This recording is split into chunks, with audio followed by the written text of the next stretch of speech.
Hello everyone, this is EGWwrites, the author and creator and voice of Lady Eilean. This audiobook video is a companion piece to the novel Lady Eilean, which is available to read for free at wattpad.com.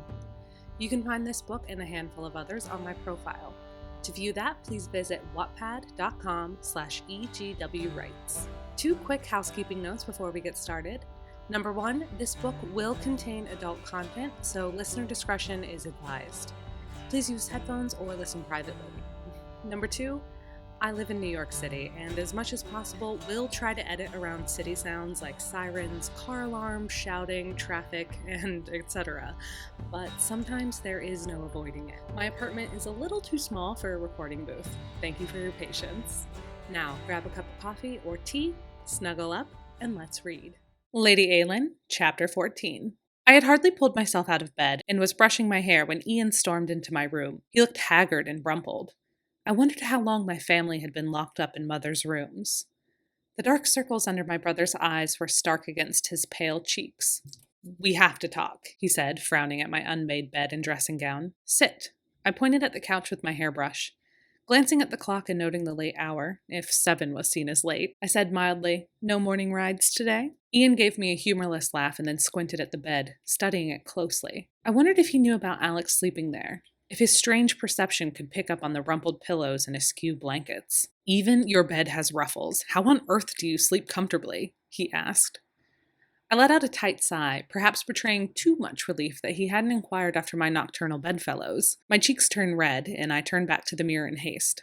"You've seen my bed before," I pointed out. "It was dark then." "Is this really what you want to talk about?" I asked, frustrated. "We can talk about anything you want, sister. Maybe we'll start with your cryptic warning not to count on the fist. What useful insight. But how would you acquire such information?" Ian shook his head, smiling slowly. He laughed to himself. "You know what? I don't want to know."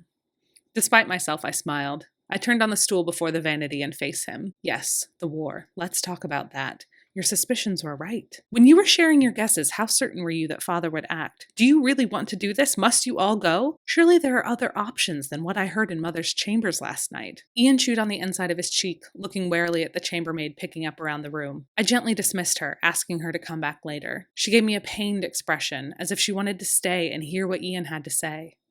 It would have been relevant to her. I knew she had a son around my age, and he would be included in the forces recruited from Stormway. I shook my head. Head bowed, the maid left. Once the door snicked shut, Ian started talking. "I've had my suspicions for a while. It's why Alex's appearance at the standing spurred me into action. The only logical conclusion was that Father was going to force an alliance between you both and use it as leverage. I thought this would happen, but I didn't anticipate Father having other plans with other lords on the mainland. Plans with more willing contacts." Ian took off his glasses and rubbed his face. He looked at me with unfocused eyes, shaking his head. "Yesterday we learned that these plans have been in the works for at least a decade. Alex mentioned there have been rumors for some time, that an islander was up to something. They had no idea who or to what extent. Another island laird, some upstart from the south, shares Father's views and has tirelessly built up the armies across the smaller islands. The northern isles are just as motivated, as they need more access to food and farmland, their mountainous terrain offering little to support their people. While there have been plots and treaties for years, the gathering planned around Walter's standing was the catalyst. They finally had enough men and enough support on the continent." I shook my head. "They just decided they wanted to invade the mainland, deciding to go to war as easily as if they were picking out what clothes to wear." "Essentially," Ian grimaced. "That is the stupidest thing I've ever heard," I said with a scowl. Ian wobbled his head, both agreeing and disagreeing. "The islands are all independent nations. It is Father's hope that by leading this charge, he can prove his strength to the smaller islands and they will make him king of the Confederation outright." Braiding my hair, I puzzled at what a would-be island king would need.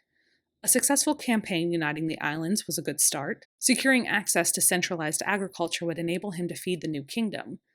The islands were rich in precious materials, but my lessons with Ian had taught me that even Elmsmere, with all of its landmass, imported more than half of its food from the continent. I could piece it together and make it make sense, but justifying bloodshed was difficult for me. "Why?" I asked again. "I mean, I get it, but I also don't. The mainlanders outnumber us. If we attack, they'll close down trade and we will starve. And what if Father loses? Will we be punished and lose all of our imports?" Ian grimaced. "Good. You're thinking about this logically. It brings me some comfort that our lessons have not been in vain." He laughed bitterly. "But now you're uncovering more problems." Why? I dared ask again. Father wants to be king? I guess I can understand his ambition, but why now? He has men and gold and opportunity, Ian bit out rhetorically. Elmsmere has protected and buffeted the mainland for thousands of years. Our ancestors came from the continent and settled these islands. I think Father got it into his head that this was his destiny, that he must reclaim the land and territory of his forefathers. It was an effort not to roll my eyes. The sheer recklessness of my father's unmasked ego threatened to undo me. There was no cause, no nobility in seizing power for power's own sake. Do you have to do this? Can't you refuse? I looked my brother up and down. Though he was in excellent physical shape, he didn't have the bulk and strength of my other brothers. He was lean, willowy. Ian wasn't built for combat or brute force. How would he keep his delicate golden glasses from shattering on a battlefield? Ian snorted. Thanks for that vote of confidence yesterday, by the way. Touched though I might be that I was your first pick to stay behind, it really wounded my sense of pride. His tone was dry and teasing. I knew there was no offense taken in my astonishment that he would march off to war. You're not a fighter, Ian, I said as gently as I could. And I need someone who knows what they're doing to stay here, to stay with me. I can't do this alone. My brother closed his eyes and cursed under his breath. When he opened them again, he placed his glasses back on his nose and studied me. Undeniable sadness fractured his features. It might have been a trick of the morning light against his glasses, but there was a glistening near his eyes. I don't have a choice, Eilean. Father is as good as my king, even if that is not his title. Where he commands I go, I must go. Do you want to? No, he said. His pale face turned ashen. I'm scared. There was no stopping the tears that flooded my eyes. I blinked them back, but it was impossible not to feel the desperate undertow of fear that also gripped me as it held my brother in thrall. And you leave in a week? I asked, my voice breaking. Ian nodded. What of your warning about Lord Leslie's intentions? I shifted in my seat. It was difficult to feel so in the middle, to be forced to weigh the loyalty of one side of my heart against the demands of another. As far as I'm aware, Alex intends on remaining neutral. He is unhappy that Father would put him in such a position. I don't blame him, Ian said, matter of fact. Alex loves our father, loves our family. It isn't fair to him, I know. Ian nodded, swallowing hard. He cleared his throat and looked away. How many men are you taking? I dared ask, my mind flying back to the list of numbers. All of them, Ian confirmed. Every man on Elmsmere between the ages of 15 and 55. Dear God, I whispered, the confirmation nearly shattering me. Who is to protect us? Closest to the mainland. If there was a counterattack, Elmsmere would be first. Ian shook his head. He looked broken, a man without solutions for the first time in his life. What am I supposed to do? I asked, chin trembling, tears falling onto my cheeks. I felt so young, so hopeless. Ian's eyes and jaw were hard when he looked back at me and answered coldly, Survive it. Whatever you have to do, you survive, Eilean. Thank you so much for listening today. I hope you enjoyed the story. Subscribe to this channel and click the notification bell to be alerted when new chapters are updated.